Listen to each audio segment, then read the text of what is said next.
everyone. Good afternoon. I get to say that because here on the West Coast of America, it is 12:01 p.m. So good afternoon, everybody. I'm Brateil Aghasi, the Executive Director of United End Homelessness here with Orange County United Way, and I want to welcome you to our community chat today. So every month we have the delight of having a conversation with some experts in the field. We have a whole library of these conversations available on our YouTube page, and we've covered all kinds of topics. So chances are that if you have a question about homelessness, we probably have interviewed an expert and have it available on our YouTube. And just a curiosity, if you're looking at that library and you're thinking, hey, there isn't a community chat covering this, please feel free to let us know that you would love us to do a community chat on a specific topic in the future.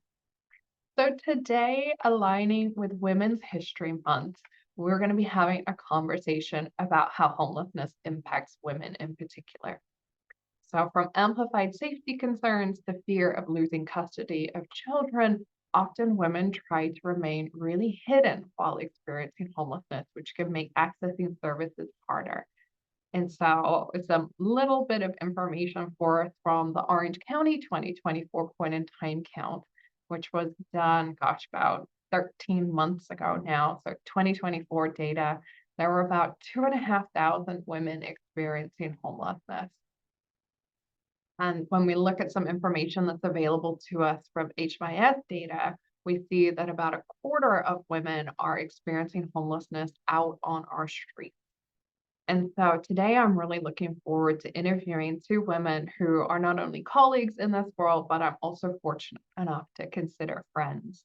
And so I am delighted today to be joined by Nichole Gideon, who is the Secretary of the Continuum of Care Board, the former chair of the Lived Experience Advisory Committee for our COC, and Brateil Aghasi, who is the COC, not the COC, I apologize, the CEO of WISEPlace. So welcome, Brateil, welcome, Nichole. We are going to start with just some introductions so people can get a chance to know you. So Nichole, I'm going to come to you first. Can you share a little bit about who you are and your connections to addressing homelessness here in Orange County? Hi, everyone. It is wonderful to be here. My name is Nichole Gideon. I am currently serving as the secretary to the Continuum of Care Board. I also am a founding member of the Lived Experience Advisory Committee, which was established around 4 years ago. And we advise the Continuum of Care Board as they bring policies through with an experience from homelessness. I was homeless for about 8 years out on the streets. I went through the Orange County system and received a lot of help. And I'm currently at Cal State Fullerton studying to get a degree. So it's wonderful to be here. I'm glad to share my experience and celebrate Women's History Month. Thank you so much, Nichole. And Brateil, I'll come to you next.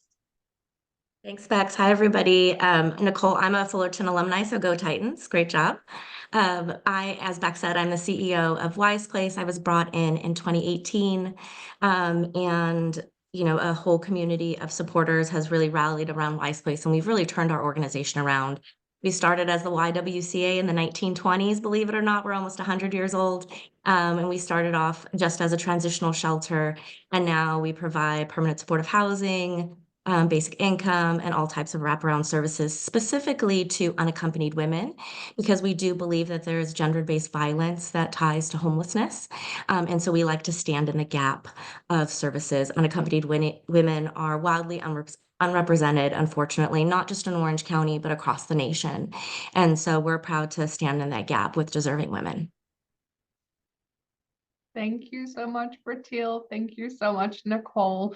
I'm so eager to get into these questions and to hear from both of your vantage points about homelessness and how it impacts women.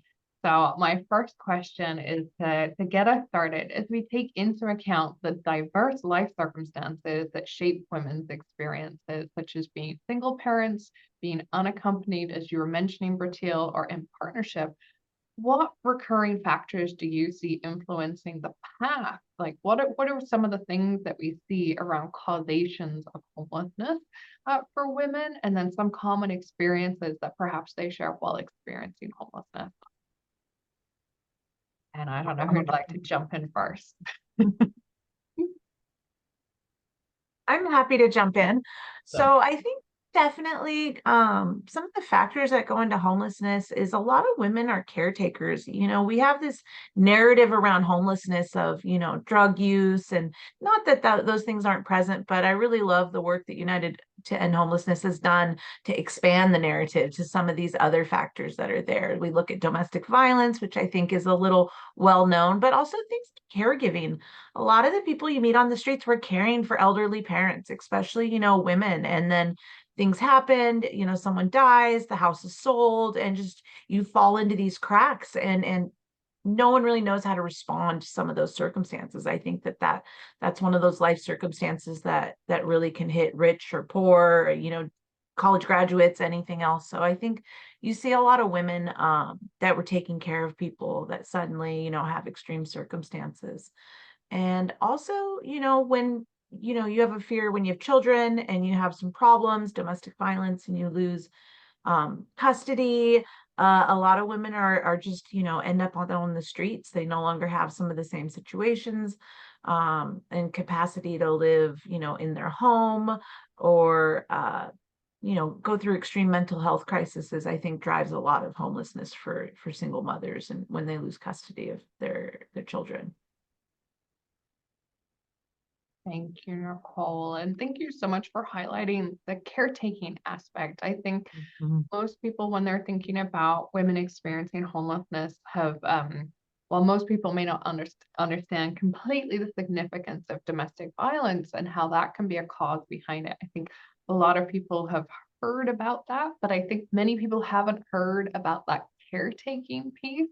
And so I really thank you for highlighting that for us and talking about the importance that plays, sadly, in women ending up experiencing homelessness. Brateil, what would you like to add here? I would just like to kind of uplift what Nicole mentioned, which is being a survivor of domestic violence. When the cost study came out a few years ago, it was the third reason for women in Orange County. This was the reason why they were just experiencing homelessness. And at WISEPlace, 100% of the women we serve are survivors of domestic violence. And, I want to just recognize that, of course, all genders can and do experience domestic violence, but statistically, the overwhelming majority of survivors are people that identify as women. And that's certainly what we see at WISEPlace. And, as Nicole said, the community may know a little bit about domestic violence, but, in terms of WISEPlace and what we see in the community, there's a lot of trauma with domestic violence. There's a lot of trauma when you experience homelessness to begin with. And um, those of us, domestic violence shelters, or those of us like WISEPlace, we don't have these shorter stays, 90 days. We have kind of like up to 2-year stays because of the trauma. It takes time to serve survivors of domestic violence. And I think that's really important to highlight here and add to the conversation and advocate for longer stays in shelter when people need it. And often survivors of domestic violence absolutely need and want that. And that is okay, because it allows you to work on the trauma and the experience of domestic violence. The other thing that I don't know that the community really necessarily we talk about, but with domestic violence, it's not just the physical aspect of violence that you are enduring, it's the emotional, it's the financial. So oftentimes we see women that are served by WISEPlace and they have like $25,000 to $50,000 debt. Why? Because their abuser was coming to their job. So they were having to leave their job. They were getting fired. They were unsafe to even show up to work every day. And so things would snowball financially if you don't have income. Maybe you're living in a motel. And so, we're seeing on average $25,000 to $50,000 of debt, and that is absolutely crippling and a barrier to ending your homelessness as an unaccompanied woman. And that financial hardship is due to the domestic violence. And I don't think that that's something that the community necessarily talks about. And so I definitely, want to highlight that for, in particular, survivors of domestic violence. Thank you so much for taking us deeper into that and into some of the pieces that, yes, the community may be aware that domestic violence is a factor in this, but really understanding the different ways that that can impact somebody and the barriers that can then result in that for somebody who's wanting to and is actively working to resolve their homelessness crisis. I think that debt piece was fascinating, and I think that most people watching probably haven't been able to connect those dots. So thank you, Brateil, for highlighting that as well for us. Before I move on from this question into the next one, I'd be curious around, we've talked a little bit, not a little bit, we've really kind of covered things around causes, but around what women experience while homeless, perhaps what women are experiencing when they're unsheltered. Be curious if either of you have anything that you'd like to share about this. Well, I think it's a perfect pivot from what Brateil was just talking about. Is not only is domestic violence a cause of homelessness, it's very rampant out in the streets. The need for safety causes forced relationships that are usually not going to be healthy when they're forced. Women are considered an easy target out on the streets. I've always said that if you have someone, and they're looking to rob someone, they tend to know their targets, especially out there, and they're going to look for the weak, what they consider to be weak or inattentive. And a lot of women, especially depending on the circumstance that brought them out on the streets, they are emotionally vulnerable. They are scared. They are ready to try to connect. My own personal experiences, it used to make me afraid when people were nice, because I'm like, oh my gosh, what does this person want? Like, why are you being nice to me?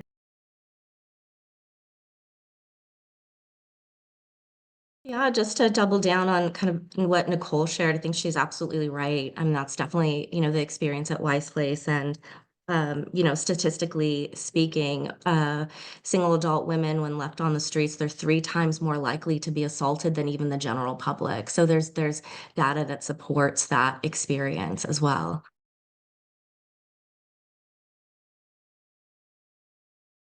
I think that vulnerability is really easy to be preyed upon. You see it all the time. And then you see also the two extremes of the women that are extremely concerned with their appearance for some reason, and then extremely not concerned with their appearance for other reasons. I think some of that actually works as like a camouflage or like a determining factor to keep people away, the dirtiness, the non-style, if that would be. So I just think that there's a deep special subset of what it's like to be a woman on the streets.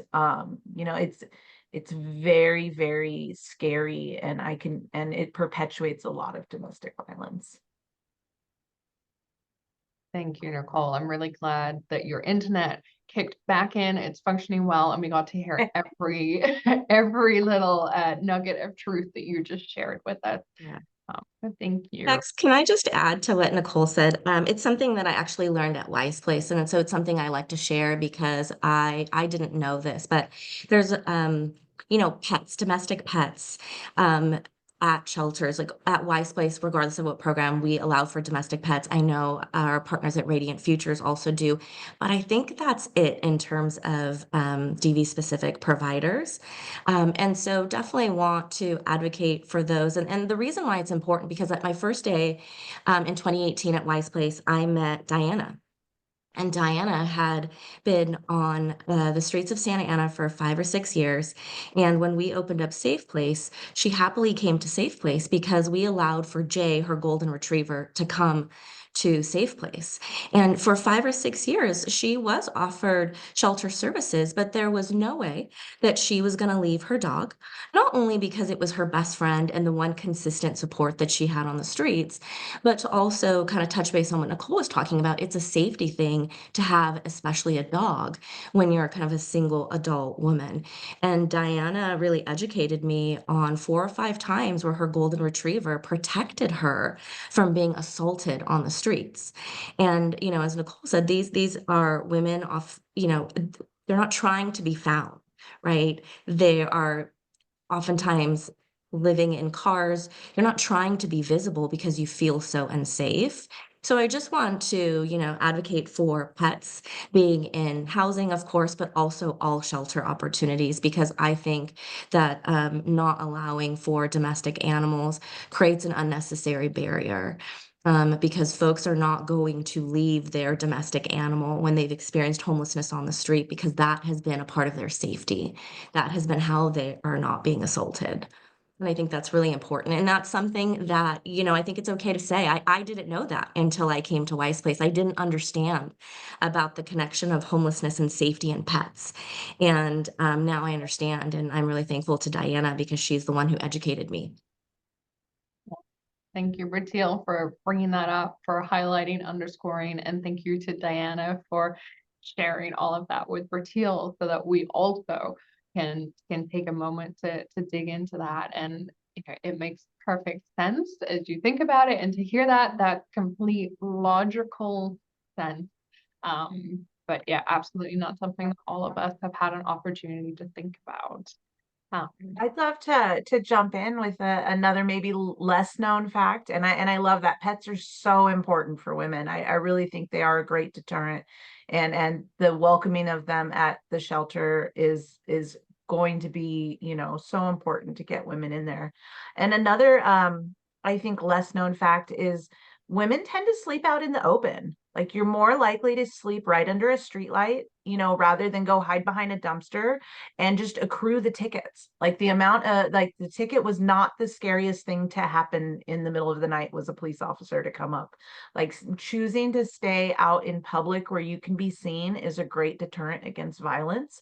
I know for me, I was never trying to hide, because what can happen in those dark places where no one's looking out. Like, I think we see the encampments, which are their own tricky feature, but the choosing to try to stay as a group, or at least to stay out in plain sight, I think is something that is women experiencing homelessness have a different view in our communities. Nichole, thank you so much for sharing that. Yeah, that's also something that I think I hadn't heard articulated in that way and so clearly. And so thank you for giving voice to all of the women who are having to make these choices every night about where to attempt to sleep, and the rationale and the thought process that women have to work through while trying to decide where would be the safest place for them to occupy, to get some rest and get some sleep. That's such a beautiful way to help humanize our share, to really help us understand what this is like for women. I want to from there kind of jump off into talking about the impacts of homelessness on women's health. We know that sleep is such a key piece for us to function as healthy people. Sleep impacts our memory, it impacts our overall health, our functions. And so, of course, sleep is something that is impacted by experiencing homelessness. And so I'm curious, are there other ways that you were both aware of around how homelessness impacts women's health, whether that's physical or mental health?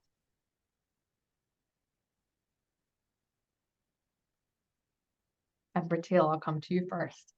Okay, well, I love hearing from Nichole. I will do my best. I think the only thing to add to that is, without safety, there really is nothing else, right? Your health is impacted, mental health, physical health. And when we talk about mental health and physical health, I'm reminded of all the older women that we serve at WISEPlace. The first client that I met 7 years ago, she was 92 years old, and she was Lady T, and she was in our gym in a cot, 6 inches apart from 65 other women because it was the only place for her to go at the time. And, I just thought to myself that, like, why in Orange County is a 92-year-old woman with an amputated leg in the 1950s gym?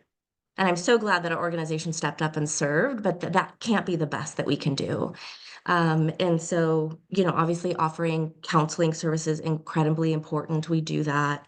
Everybody has access to one-on-one counseling as well as group. I think those services are incredible. I'm very thankful to Cal Optima for coming into Orange County the last few years as they've been such a great partner to really elevate the conversation and bring in resources, medical resources.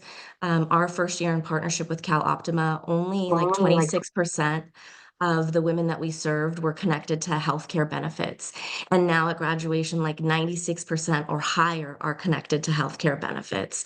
And so partnerships like that with healthcare providers are huge to help people like navigate through the bureaucracy of the healthcare system, get people connected to resources, help them be proactive about health in terms of help with transportation, help with resources. And for all of us just to remember that one of the fastest growing populations of women experiencing homelessness are women that are 55 and older. And, United Way has talked about this on many community chats. That will just increase and increase and increase. You, Brateil. Nichole, I'll come straight to you. Sure. So, the impact on women's physical and mental health, I can't stress enough what the elements do to your health. Being outside and, with the immediate problems of hunger and cold, and it's just, Groundhog's Day every day. You're gonna wake up and you spend a cold night, and you're gonna wake up hungry, and there's a PTSD from sleeping outside and always having to, just be stuck in that rotation. So, I'm the biggest advocate for case managers for services. I mean, it's really life-saving work. I think a little known fact about an effect of homelessness is really discrimination is the right word, but I remember, so many times being told, we don't serve your people here. We don't serve your type, your kind. And I'm like, a young girl born in Orange County, it was the first time I had really ever experienced, oh, you're a transient. We don't let homeless people use the bathroom. Like there becomes like this negative identity that we really see happen with women, with all people that experience homelessness. But I know that was a huge psychological effect. And I also think there's a danger within the community. You see a lot of women are victimized, I would say victimized to be taken advantage of, whether that's through drugs or alcohol or just, someone saying, oh, I have a place for you to stay. But I think the effects that come from being in that vulnerable state really have long lasting effects and require, so much help to get through. And it's such a, the first year or two of going through recovery and all that stuff, it just is needs considerable support. And I just really appreciate all the community out there that's doing this work, because it really takes a village, and to see everybody on this call is the village. And I'm just so grateful as we talk through some of these subjects to know that there's people out there that want to know and want to care. And there's a beauty in that. Thank you so much, Nichole. I've just done a time check and we only have 4 minutes left, and we've been having such good discussions, and I took it slightly off the agenda. So for some of these next questions, I might just sort of ping to one person and see how we could do. So when we talk about women trying to exit homelessness, would love for either of you to quickly touch on perhaps some barriers that can make it really hard for women to exit homelessness. And Nichole, I think you had some really good things to say here. There's some barriers when women are when they're first receiving their vouchers. I think it's not as known that there is like a becoming prey. you get the sudden new boyfriend. It's like tax season when you have kids, all of a sudden you're everyone's favorite person. I think it's important just that we educate that, what that is, what to look out for. And I think there's a high turnover because of the isolation when you're getting into housing. I think it's really important to find, if that's a church, if that's AA, I have school and I have, community groups on school, but just really after case management ends or as case management goes, just, really trying to get people to begin to build their community.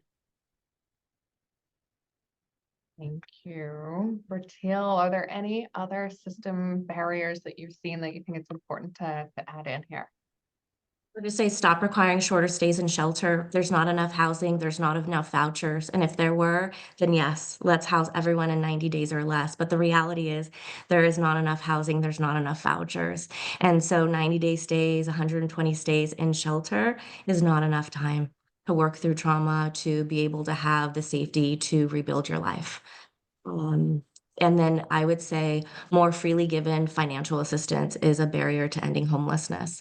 Again, for the reasons we talk specifically for survivors of domestic violence, but you have evictions, you have kind of bad credit. Not only does that take time to repair, but if there was less strict financial assistance given, we see an average of $11,000 paid down by WISEPlace, and that becomes life-changing because it takes out the barriers to housing. So those are two things that I think our system could improve upon. So you sort of beautifully tied together barriers as well as some suggestions for things that could be really effective in helping to both prevent and address homelessness for women. Nichole, are there other suggestions you might have for what would be really effective? I think some of the things that I'm hearing, we're allowing talking about WISEPlace allowing pets, longer case management services. I think outreach is especially important as well. But I think we'll find that most people are trying to get into shelters nowadays, and it's definitely true that 60, 90, 120 days is not enough to make the changes of really, your whole world is changing, your whole culture. So, I think just it's important to realize what a long road it is and how much support it takes. And mostly that other people are doing it and making it through the system. I think the system is so hard and long-winded that we could highlight the success stories, because word of mouth on the street really is everything. And if we can change that narrative from, oh, you won't get anywhere from the shelter, or, and nothing's going to happen, to it's happening, and it is worth it, and it is better and healthier to try to get off the streets. I think it could have an important impact to hear those success stories. Thank you. I think, yeah, that lots of pieces for me to come back and comment on, but I'm not going to. I'm going to go to Brateil. Anything else policy-wise or program-wise that you think should be uplifted to help address homelessness for women? Maybe just two quick more things. We're so proud to have the only permanent supportive housing that has set aside vouchers for survivors in Orange County, and I'm extremely proud of that. But that also makes me sad. And so a big shout out to the city of Santa Ana and Judson and his team. It was a very easy conversation to say, let's set aside vouchers for survivors of domestic violence with less rigid ties. And they said, absolutely. And so our project is the only one in all of OC that has that. I wish for more projects to have that, because when you're a survivor of domestic violence, you shouldn't have to think about chronicity. You need the service now. You probably needed it yesterday, actually, because you're in an unsafe environment. And last but not least, I would say graduate services. It's, like with anything, once you are housed, life is still happening and you need the support and you need it for years. And so there isn't usually there's a Saturday where we have a sound bath or yoga or a financial literacy workshop. And, we have graduates that graduated 5 years ago, 10 years ago, 15 years ago. We make it an open door policy, and that helps us with prevention to keep in community with people and break social isolation, because becoming housed really adds to social isolation. And so to have a focus on continuing to create community even when someone's housed. Love it. thank you. Sorry, I'm trying to talk fast. I know. So I recognize that we are at 12:32. So if anybody who has tuned in needs to drop, we understand. But I am gonna ask another question because I can see that actually attendance has stayed really, really strong, which tells me that people are really enjoying and finding great meaning and value from what you're sharing. So I don't want to cut us short. So my last question is going to be kind of a catch-all. Is there anything that you wanted to say today that you haven't had a chance to? Are there any questions, that you wish I'd asked you so you could talk to it? So this is your moment. Nichole, anything else that you want to make sure that you share today?